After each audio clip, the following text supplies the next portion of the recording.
Hello and welcome to a special bonus episode of Sports and Songs podcast. Today is October 15th, 2024.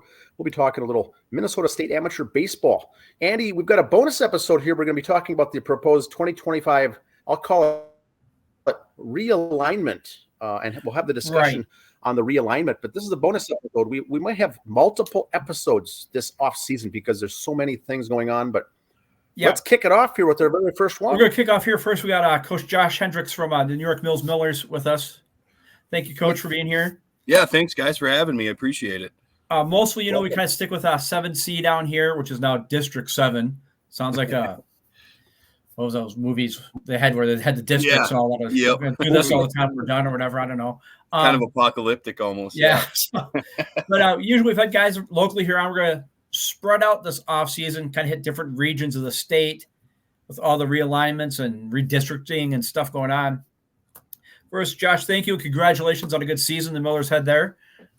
Won your region and got that first round bye.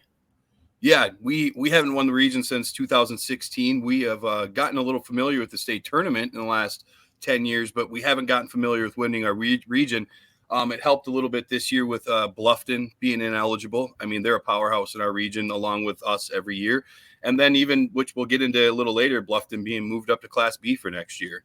Right. Bluffton was always a team we heard of a lot of the time that, they always were one of the two teams in your region making it, seemed like.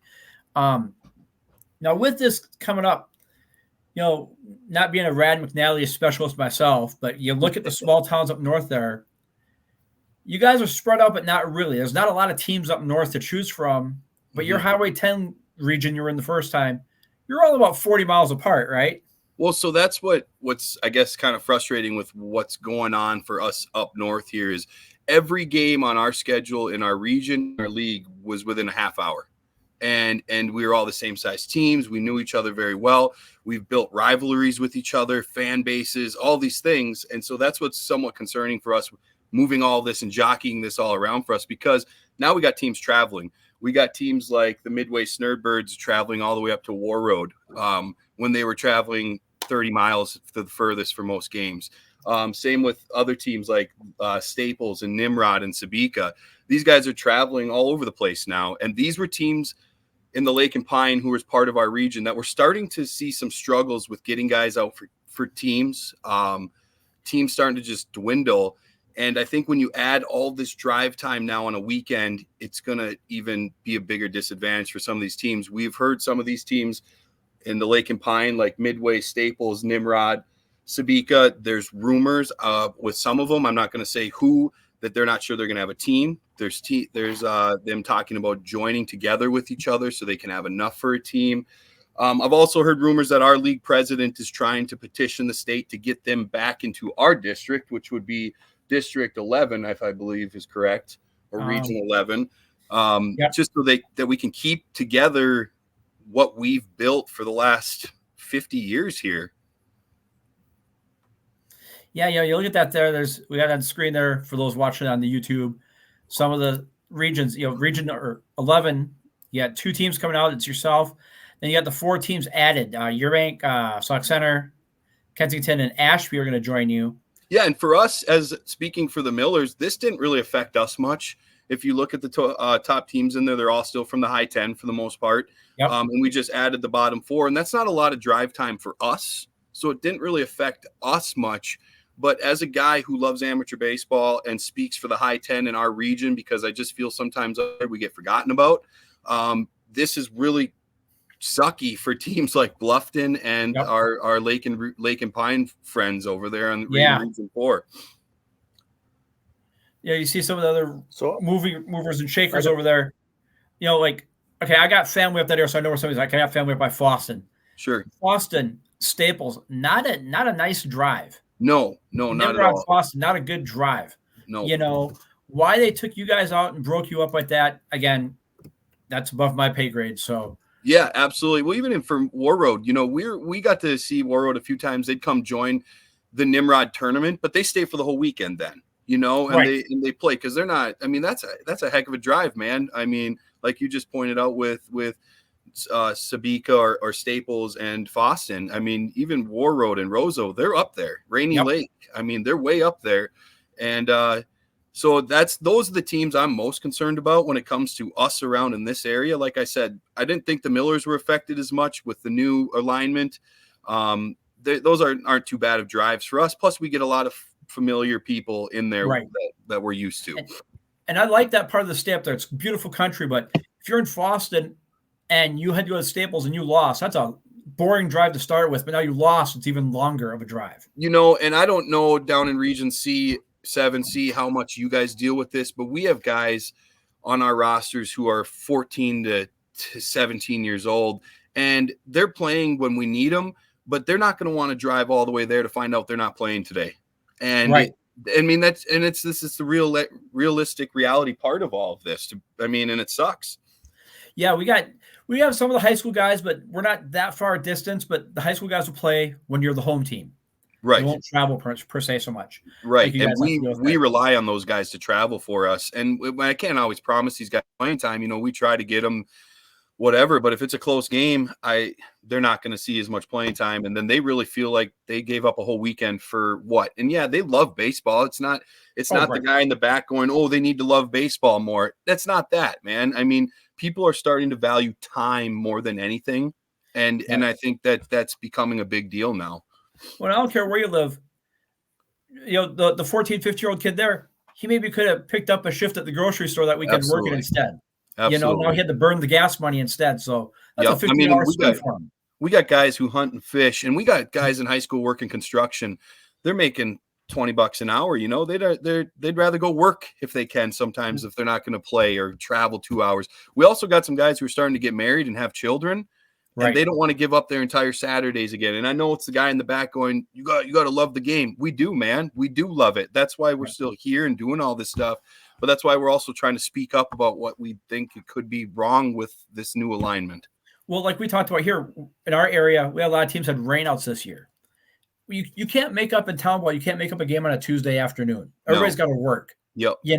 So that issue. And the same thing there. Yeah, you got your family, but you know what? I got to give that girlfriend or that wife one weekend of summer so she gives me the 14 off during the year. That's right. Yes, it's her aunt's 78th birthday, but my God, man, I've missed everything else. Absolutely. Hey, and we're not the only ones, right? It's all the Townball guys, but this will be my 22nd year. And every year at the end of the year, the first person I'm thanking is my wife and my kids, man, because they're giving up their weekends so I can go play a child's game, We just had this here at home. The wife is like, well, we got this. You're coming along to so-and-so's, whatever. And it's like, you know what? Yes, dear, because she gave me all summer to do my stuff, to go to the games. Yep. So, of course, it's that, Yep. And you know, up here, man, and up here, Townball, and I'm sure, but up here, especially Townball, is family. That's what it is. That is all it is. And just even for like Bluffton, to like with the success they had and the college guys that they got now, the Dykoff boys and there's some Wadena boys too on there that are playing some college ball. They got some good athletes. They're all homegrown, man. They were all bat boys on this team. They're not coming from outside anywhere else. And so then it almost feels like for teams like Bluffton, it's a punishment because we wait so long for these small schools to have these talent hills come through, and we finally get them and we experience some success, and now they want to change that up on them. And these guys aren't going to be around forever. Jake's pitching for the Red Hawks. And his younger brother Josh has got potential to go play on as well. And so there could be in Class B next year without those guys. And those are the guys that got them to the reason they're in Class B. Right. Now you talk about the travel. I was at the state tournament game this year when you guys were playing Bemidji. Right. Yeah. I was the non-family member guy there between the two teams, by the way. Yeah, exactly. It felt like, but still, how would you feel if we in the state tournament said, hey, Northern guys, stay up north, don't come on down, and we'll have like your section, like you 12 teams up north. The winner of that comes down for the Final Four, if you will, or something like that. I think that those are things we got to start talking about because as a team, a manager from up north, we do feel like we get punished because we don't travel. We don't bring the whole town with. We're always going 2 to 3 hours to get to the state tournament. And so we understand we don't bring the money with the revenue. And so we understand all that. But it really feels like that's held against us. Even back in 2016 with that fog game, it's cool. It's historic, but we shouldn't have been playing baseball.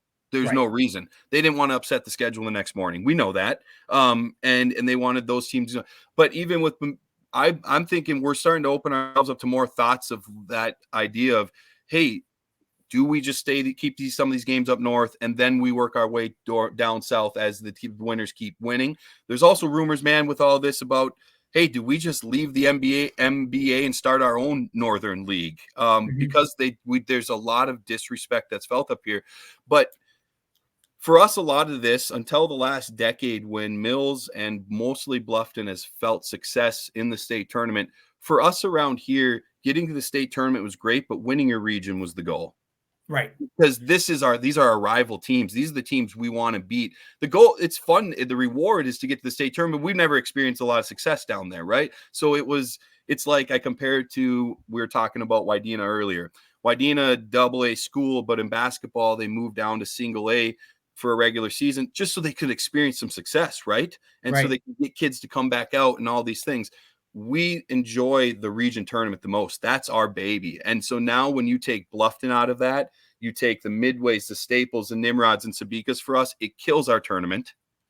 And also we worry about attendance revenue. So there's a lot of things that are coming up. Do we start playing those games up north? And this realignment's brought that conversation on, which is, I think, is a good and fair conversation to have. Well, like you said, winning your region, that's kind of like in college basketball when Central New York State gets their automatic bid for basketball. Absolutely, yeah. They know they're going to be a 16 seed against North Carolina and get crushed. Yep. But they won it. That's you. Yes. Now, like I said, okay, let's go back to that Bemidji game with you guys played. 1:30 on a Saturday. That's taking your sister to prom right there. Yeah. No doubt. So do we get up super early and drive down? Do we spend the night in a hotel that money we don't have? Yep. Would you have preferred, if you had to be here, at least be the night game, be the 7:00 game? So absolutely. you get up, have breakfast at home, and leave. Yeah, absolutely. That would have been far the night there if you want, but yeah, no, that would have been far more preferable. We had a handful of guys go down Friday night, and it got to be long, is what it did. They're not sleeping in their own beds, or we had the other handful come the next morning. It's just not ideal. Like you said, it's like taking your sister to prom. There's no time to prepare for anything. You're spending money for a one night where you're going to be back home the next day, right? Like, it just doesn't work well for us. And then to have Mills and Bemidji play that game at the same time, that almost feels like, hey, if Bemidji wins that first round game, they can get Mills and we can get one of those out of there right away. Right. And the flip side is, say you had to play Waconia that first week instead. Yep. You would be the bad guys right off the bat because you're not one of the Metro teams. Absolutely. Yeah. So again, you couldn't win either way. No, and that's how we feel. We do feel that way. I don't know if that's their intentions or not, but they sure as hell made it feel that way.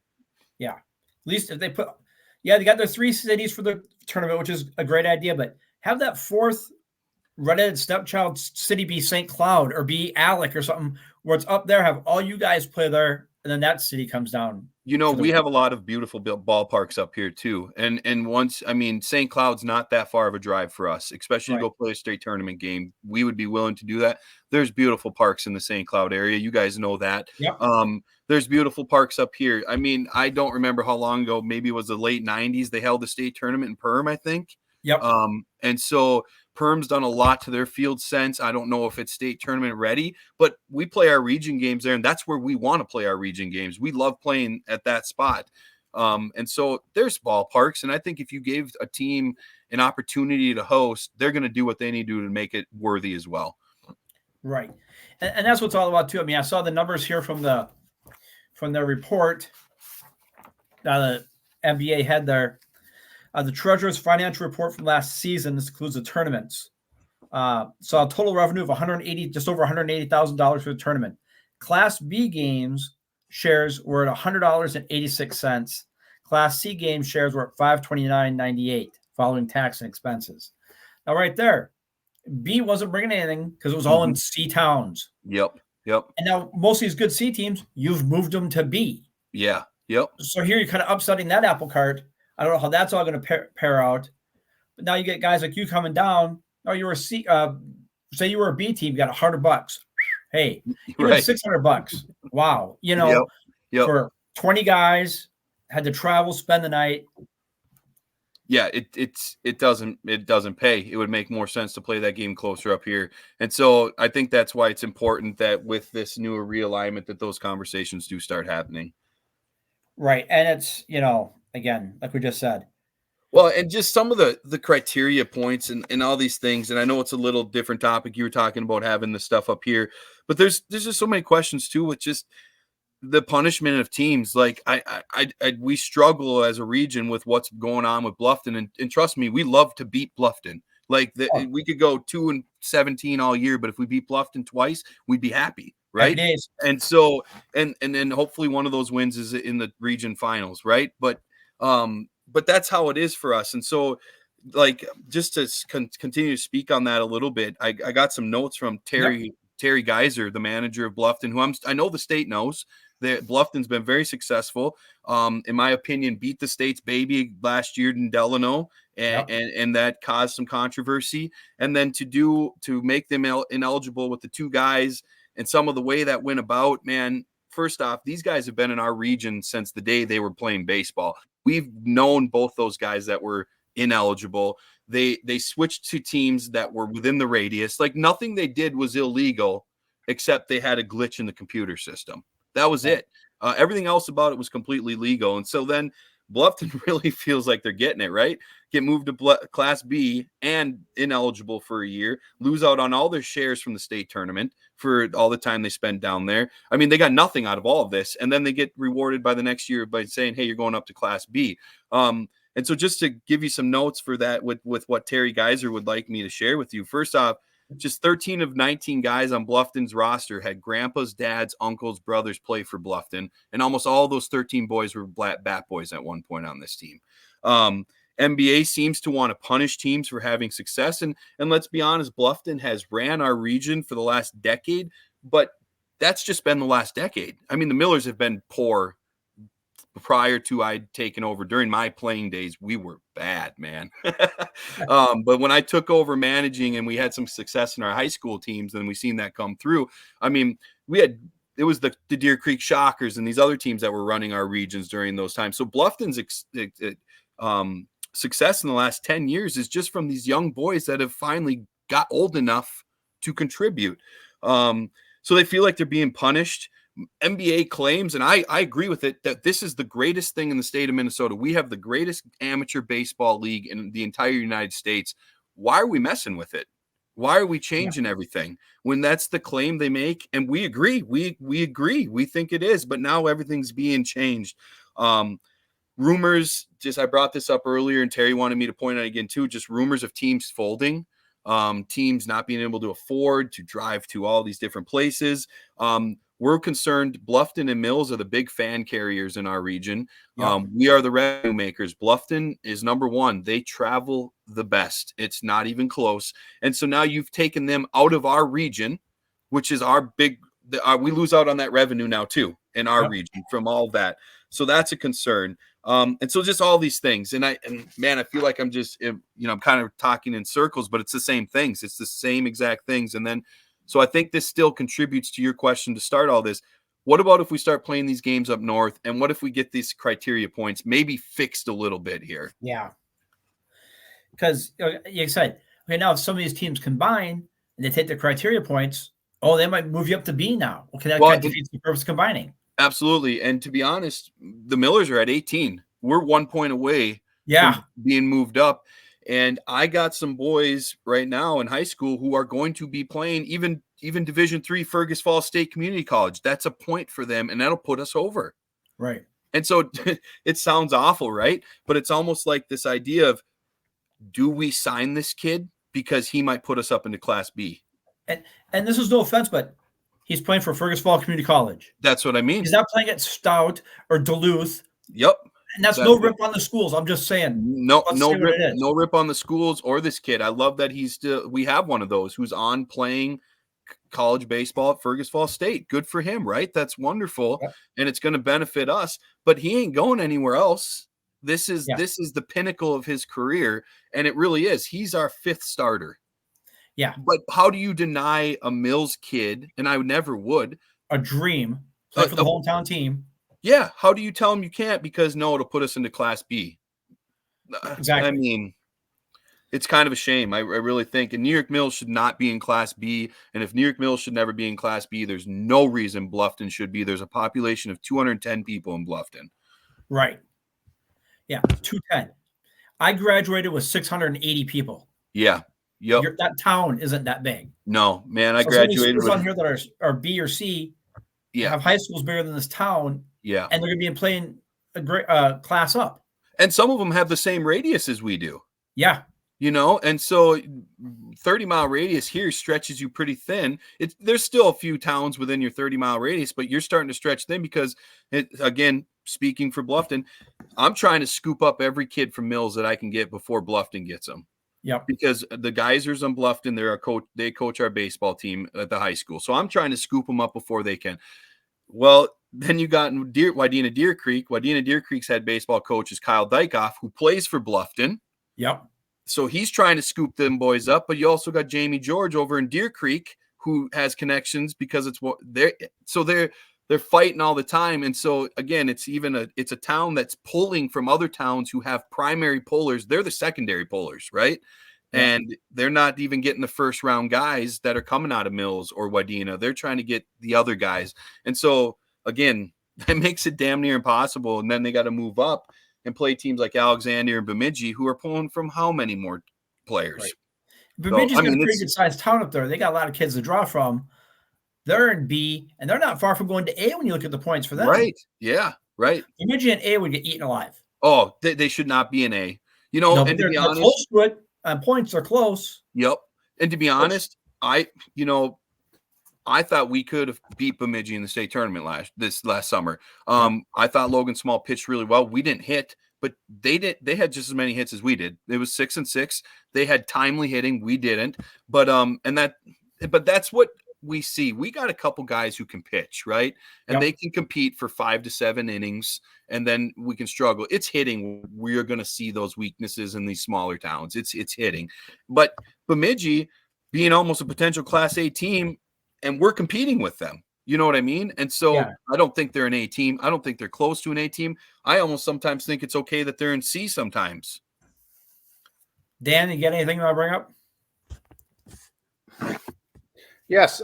Just to clarify too, for the listeners out there, this realignment is postseason. This is not the regular season. Your regular season will be relatively the same schedule. You'll still have your rivalries. You'll still have the high 10 conference will still be the same essentially. Right. Once the season ends is when the changes for the realignment take place once the regular season ends. So everything we're talking about here tonight on the show is just the postseason. So yes, it's a pain to do the driving.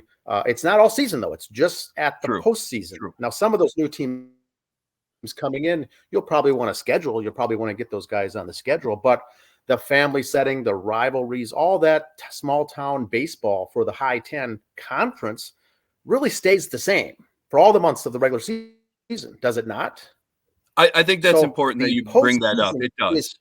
Yes. And I think a lot of people that I've talked to so far doesn't like the realignment, and that's fine. But I stress that that's just postseason. That's when the playoffs start. That's your new teams that'll be in your brackets, nothing more. Now, this alignment also has the state tournament number of bids. Those things are different. The number of drafts. Class B is going to get 2 kids. Class C is going to get 3. Class A doesn't get any draft. And so the alignment really starts at the end of, what would you say, July or end of July, mid-July or mid-August? When does the alignment take place really as far as regular season ends?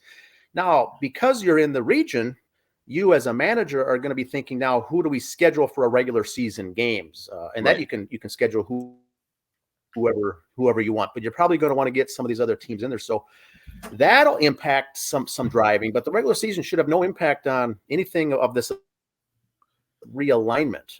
Correct. Whether you're A, B, or C. Right.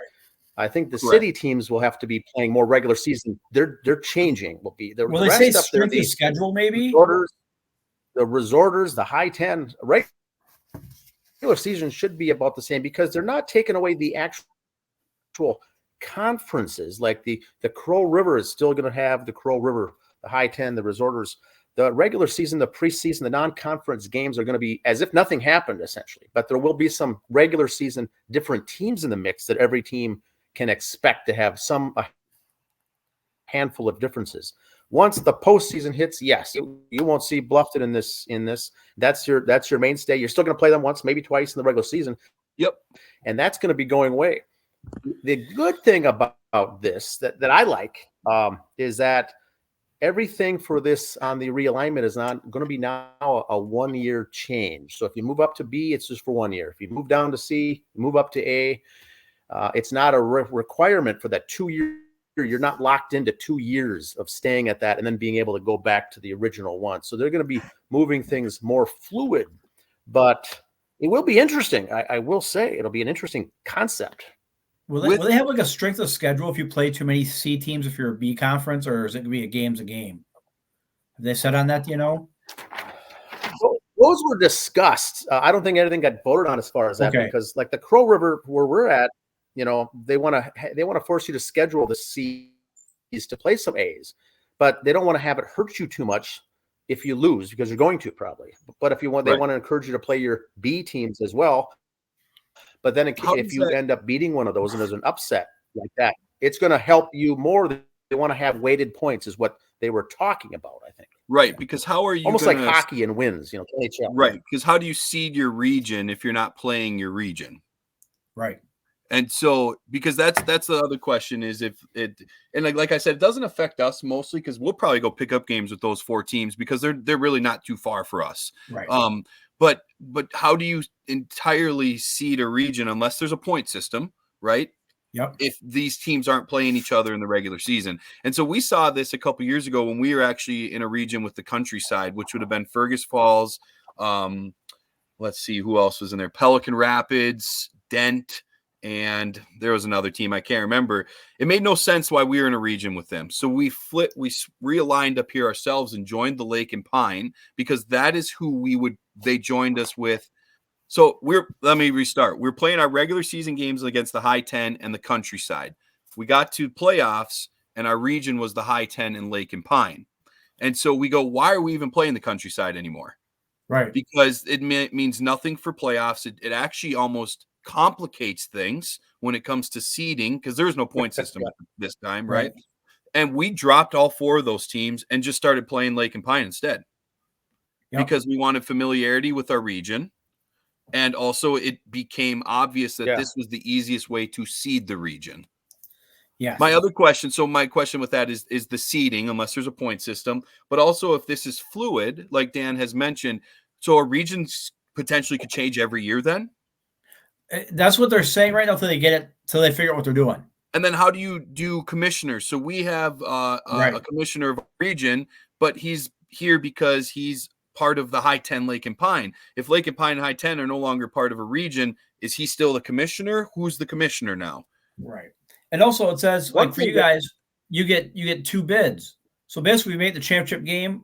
Are those your 2 bids, obviously? So winner gets a bye. How do you justify that for your league? It's like, hey, we're in. I'm rusting everybody. Who cares if we get a bye or not? Right. Yep.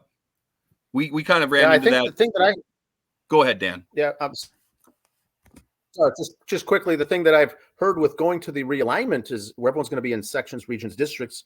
You still have the option to keep the conference, the old time, the throwback conference, but they may over time end up dissolving because, like Josh said, there's nothing sustaining that anymore unless you want to schedule those guys. So the conferences may just go by the wayside. Who knows what's going to happen with those? And do you mean those are the things I'd like in baseball? High 10. Sorry, Dan. When you say conference, you mean high 10, right? Yeah. And those might go by the wayside. And that is something we really struggle with up here. Yeah. They really struggle with seeing the high 10 disappear. That is a big thing. Lake and Pine as well. Those are some pretty deep conference roots. And so that has always been a thing. Even when we joined the Lake and Pine, they thought about having Lake and Pine just join the high 10. And Lake and Pine said, no, because we don't want to give up the Lake and Pine. And that's the thing we had here is when we were Region 7C with the realignment, Delano's coming over and joining us from theirs because they wanted to be here because we were getting 4 teams to state from 7 all the time. Sure. Well, now there's realignment. Delano joined, but we only get to take 3. Huh. So it's not per se that good anymore. You got to win that consolation game now, not just 2 wins you're in. Right. Yep. So not that they came in for that slam dunk would be top 4 all the time. Delano probably will be top 3 for they're a good team, but there was everybody wanted to be in our conference. Well, when you got 16 teams, then that was getting kind of hard, to do that. But Waconia is Josh, I wanted to get your thoughts on this as well. I'm just going to show this here for a second, but the main breakout of the A, B, and C is the terminology. So the organization, I've got it on my little sheet here, called Class C is going to be in regions. It's going to be 11 regions in the state of Minnesota. Postseason, they each get to draft 3 players like before. No college players that are going to be selecting to have their residents in a different location. They can have college kids as long as they're local. Not really much changes there. B is going to go to 8 districts. Their draft is going to go down to 2 players, and they're going to cut the hammer on these college players moving around. A is really going to be where it's at, where the college studs are moving around and putting whatever residents they have. They're just going to be so good. There's no reason for a draft. I agree with that. Their rosters are going to be stacked. And once again, they're broken up into 8 sections in the state. So the difference is this. Here's the state tournaments going forward. The state number of teams that qualify. Wow. For the state. The old way was 32 with A and B combined, and everyone loved that Class C had the big 48. Well, they're getting down on Class C down to 32 and giving A and B more, but the difference is it's going to be more fun. I think the concept is what they wanted is to give the true Class C teams, the small towns, a chance to get further and go to the state, whereas they were getting beat out by those B teams. And so they pushed that up there.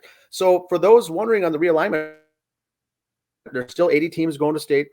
None of that'll change. There'll still be the same number of sites, I believe, but there will be an actual A tournament. There will be B tournament and a C tournament. So what's your thoughts looking at this? It's less Class C teams, but there's greater odds to get there. No, actually, did I say that right? Is that fair to say? Yeah, no, I understand you, and I think you said it right. We actually had this conversation at the end of the season after Bemidji beat us out, and we still took some BP and had some beers, right? Because we didn't want to give it up. That next year could be the year, if we all come back, that if we get to the state tournament, that you could make a run next year. And yes, that is a little more appealing to some of us true Class C teams. I think that's also why, again, I keep going back. I'm not a Bluffton homer here, but that's why Bluffton's also a little frustrated too, right? Because they're a true Class C team. And this, even though they've had success, this next year could be the year that some of us feel some real success. Now, are they going to still have B and C combined? I think it'll be sites?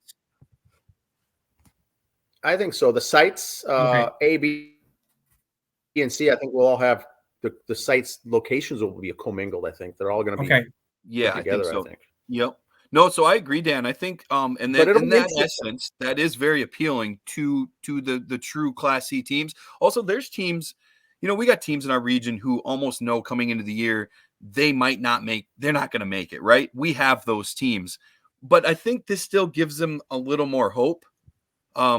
In that essence. So I can't sit here and say that we think everything with the realignment is bad or wrong. I think there's some positives. And so I think it's fair and good that you're sitting over here being that voice of reason to point some of those out as well, because it gets easy to get stuck in the frustrations of what we think we don't like.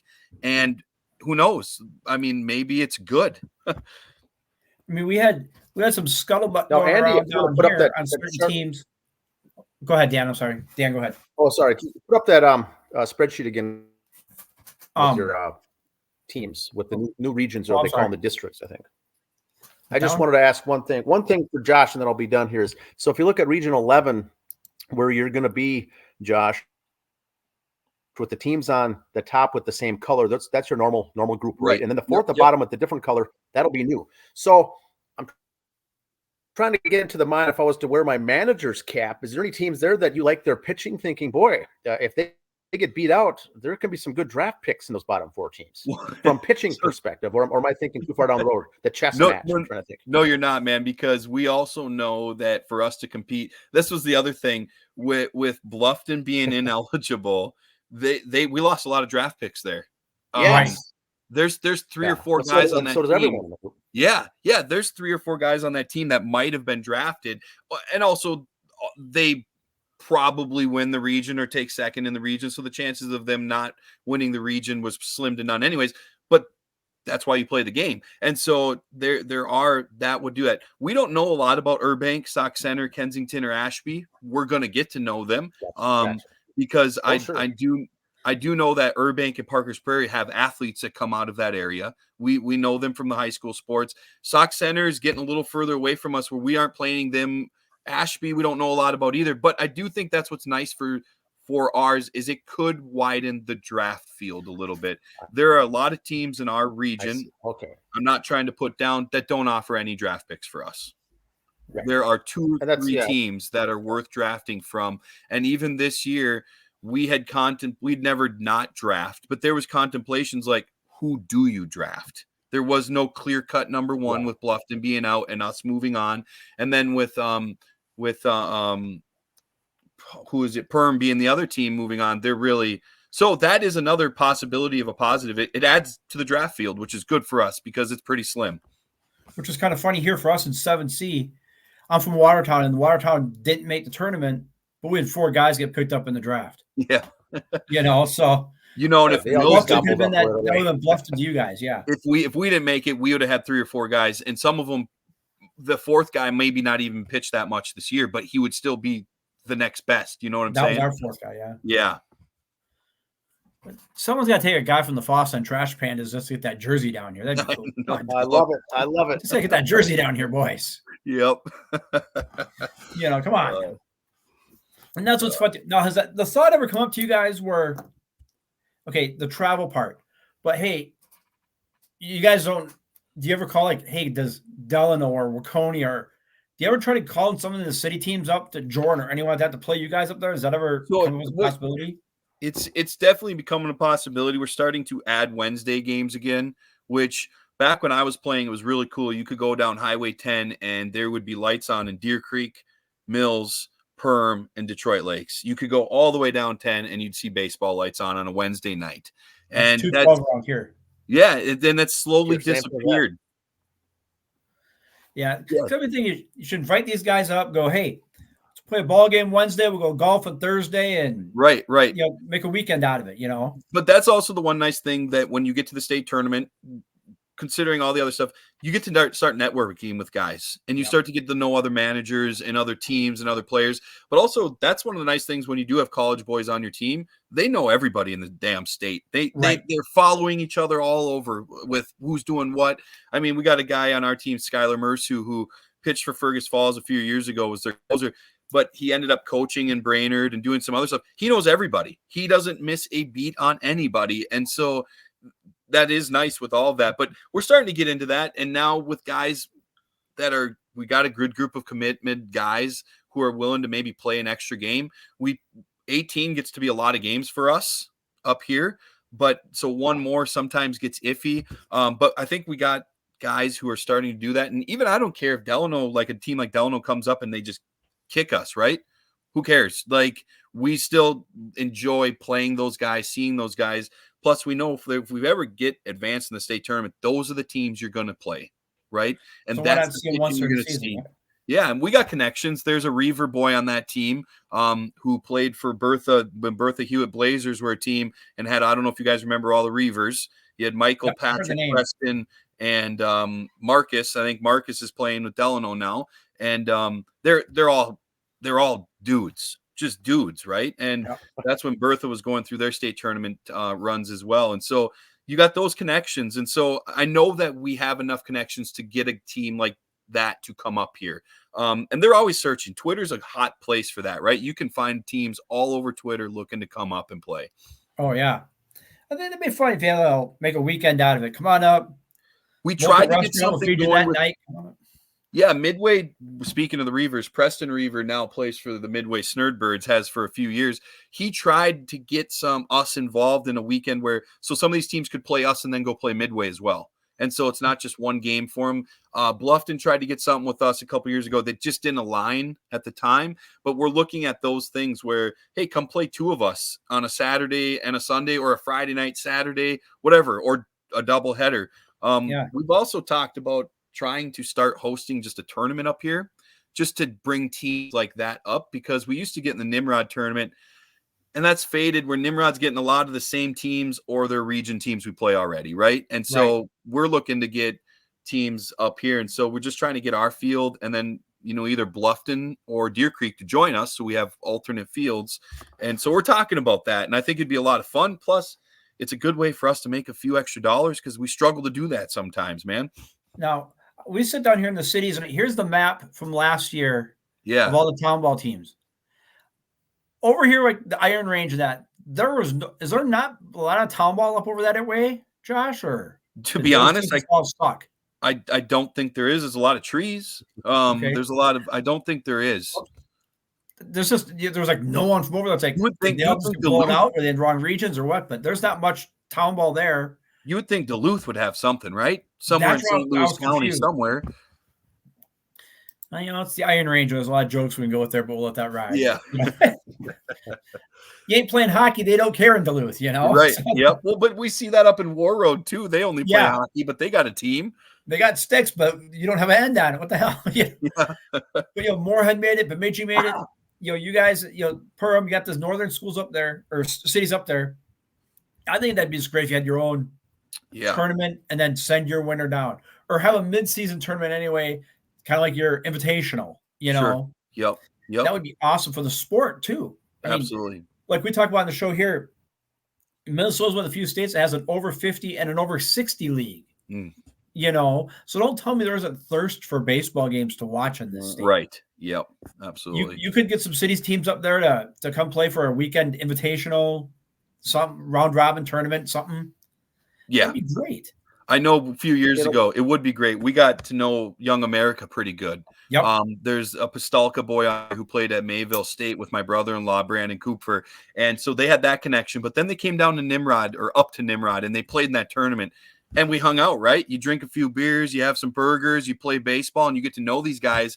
And they're a really fun team to be around. And obviously a good baseball team in year out every year. And so we wouldn't have had that without that Nimrod tournament, right? We might never get to play Young America. You maybe run into them in the state tournament, and you don't want to do that. And, and so I agree. I think if we host those invitationals, you get some of those teams up there. Plus, I think it's good for some of those teams to see the passion of baseball we have up here too. Right. Because it's strong. We might not have the numbers. We might not have the resources and the money that you can see condensed more down in Stearns County and those places.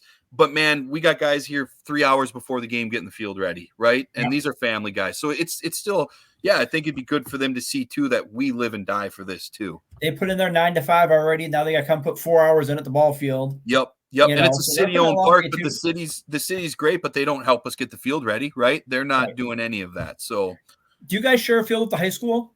We do. Yep. So you got a little help there, a little bit. We do. High school takes care of a lot of the early season stuff for us just because their season starts early. We come in and finish it off and take care of the end of the season and middle of the season stuff. And a lot of those boys are Millers anyways. And so they have a passion for it and they want it to be good for them. And so it works hand in hand because a lot of those boys, like I said, in 7th grade, I'm trying to scoop them guys up. Yeah. Well, Josh, we've had a blast having you on here. Well, that's your farm system. Yes. Yeah, completely, man. It is. And you know what? It's even better when I get to scoop them up, and then Dustin Geiser, the Bluffton Brave, has to develop them for me. Does your dirty work for you. Coach. Yep. So, well, we had a blast having you on. We'll try to have you on again before the season starts. Try to have some of the other coaches what they're on. I really love the passion you guys got up there, the fire going for it. I'm gonna try to come up catch a game again this year. Yeah, sure, right on, man. Let me know when you're coming up.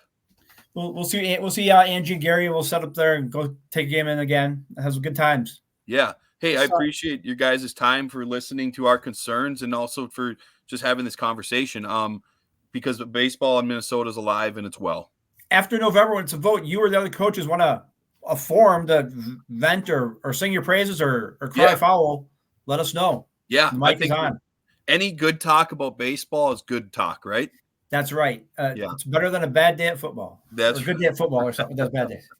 All right. Hey, man, as long as you got me on, hey, keep shouting out the Millers. We like all the rep we can get. We do. You know, and as long as we trying to be successful and getting our name in that state tournament, I mean, we're gonna try to bring some noise, right? Like next year, we're gonna try to do the same thing. And so, anytime you hear it, I mean, we'll get you guys a hat so you can wear it too. And just when you order jerseys next, let me know. I'll get you a size and number. Yeah, you like ours, don't you? You like that? Yeah. I like the jerseys. When you gotta order new ones again, let me know. I'll get you a size and number. I will do that. I appreciate it. I also just want to give a shout out. I don't know if you can see my jersey in the back there. Yes. Wade Salo, a good friend of ours who passed away a handful of years ago from cancer. He was a longtime Miller with me, other than me, the longest guy on the team. And so I just, every time I get a chance, I like to bring him up because he's done a lot for us. And he's been a big part of the losing years that got us to transition to the winning years. And so I don't want to let him be forgot. Yeah, I saw the jersey at the tournament there. I thought that was pretty cool. You guys still hanging that up there. That's neat. Yeah. Yep. He means a lot to us yet. His brother used to play for us. He's now doing college stuff and moving on, but Wade's a Miller for life. Number 17's his. We will never wear that number again. And so we try to honor him the best we can. All right. I appreciate it, Josh. We'll talk to you. It's a school night. I'll let you get back to getting ready for big day tomorrow. Thanks, guys. Take care. Josh. And remember, too, for the people listening, there's 280 amateur baseball teams, state of Minnesota, A, B, and C, 280 tons. Once again, the largest state organization of baseball there is in the nation. This is the hotbed right here. Minnesota is the hotbed. So there's a lot of good baseball elsewhere in the nation, but Minnesota is where it's really at. So thanks again, Josh. Head coach, New York Millers. Class C Millers, Josh. Yes. Thanks for being on the show. Thanks, guys. Appreciate it. Take care. All right, we'll talk to you. See you guys. Thank you. All right.